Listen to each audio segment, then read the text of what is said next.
રાજ્યમાં આગામી 4 દિવસ વરસાદી માહોલ રહેશે, ત્યારે આગામી 2 દિવસ ભારે વરસાદની આગાહી હવામાન વિભાગ દ્વારા કરવામાં આવી છે. જ્યારે 24 જુલાઈથી રાજ્યમાં વરસાદનું જોર ઘટશે. મોટાભાગના વિસ્તારોમાં હળવાથી સામાન્ય વરસાદ રહેશે. જો કે હવામાન વિભાગ દ્વારા અમદાવાદમાં 23 જુલાઈ રવિવારે ભારે વરસાદની આગાહી કરવામાં આવી છે. મોટાભાગના વિસ્તારમાં હળવાથી સામાન્ય વરસાદ રહેશે, જ્યારે સૌરાષ્ટ્રના દ્વારકામાં ભારેથી અતિભારે વરસાદ રહેશે. તેમજ જૂનાગઢ, સોમનાથ, રાજકોટ, ભાવનગરમાં પણ ભારે વરસાદ રહેશે. પોરબંદર ભારેથી અતિ ભારેની વરસાદની શક્યતા છે.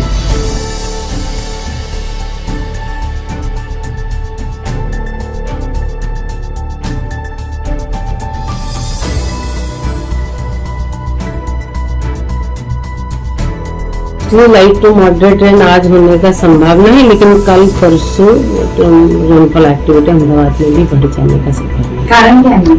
अभी फिलहाल ईस्ट वेस्ट ड्रॉप है, 20 डिग्री नॉर्थ में मानसून ड्रॉप भी है, एंड एक जो लो प्रेशर बना था बे ऑफ बंगाल में, उसका अभी मूवमेंट होके अंदर आ गया है. तो धीरे धीरे हमारा रीजन का तरफ जैसे जैसे आएगा रेनफॉल एक्टिविटी उसके कारण से भी मिलेगा.